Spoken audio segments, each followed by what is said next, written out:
These genuine-looking British ladies and gentlemen at the Tate Britain are not extras for a scene in the next Sherlock Holmes. It's this. 2, 1, 3. For the second year in a row, Old English tradition has reconquered the streets of London. Modern times are merrily banished to the background as participants come together out of a shared love for classic bicycles. It's 100 years old, and it was made in Birmingham, and they were the Rolls-Royce of bicycles. Well, my family have always kind of dressed like this, because they're all getting on a bit, and I've kind of picked it up from there. I think the fun is just really getting together with a group of friends and a group of other people and just enjoying two wheels. I think that's basically what it's all about. Enjoying the city, enjoying the sun, and enjoying the cycling. That's what I can say. Yeah, but you could do this with like in Lycra as well, so... Don't tell anyone, but I've got Lycra on as well. A few hours earlier, fashion photographer Guy Hills was still putting the final touches on his outfit. He's a Tweed fan through and through and has begun including Tweed in his designs. His label, Dashing Tweed, is modern, but he's not trying to go against tradition. Any English gentleman would wear their smart suits for work, and then for any sport or pastime or hobby, they'd pretty much be dressed in a tweed suit. I mean, something like this would be very much, you'd see any Englishman partaking in any hunting, shooting, fishing, kind of basically a hobby.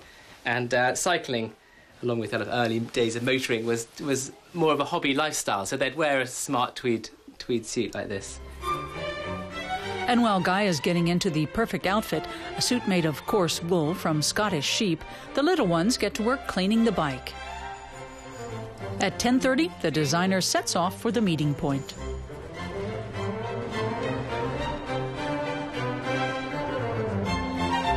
The 20-kilometer Tweed Run meanders past the city's prettiest spots.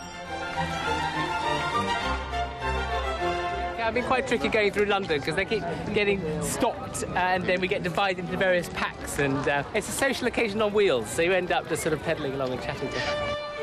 Of course, this being an English event, the day's agenda must include tea. After the first stage, they meet up in Kensington Gardens. The run does have its serious side. All proceeds go to an aid project in Africa.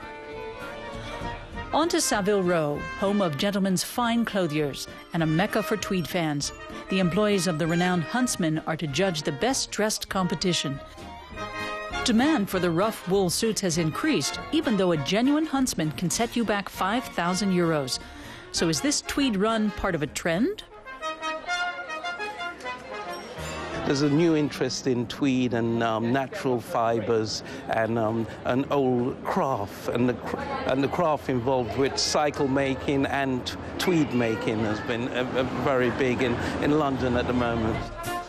This Tweed Run concludes where else? At a pub. But anyone who thinks the event draws only ivory tower eccentrics would be wrong.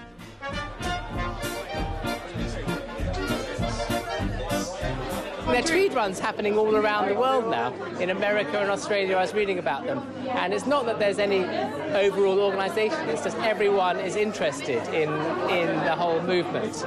And it's just a good way of getting all the like-minded people together and summing up the whole movement. And then when everyone goes home, they've had a good day and they realise that they're not alone, you know, their values.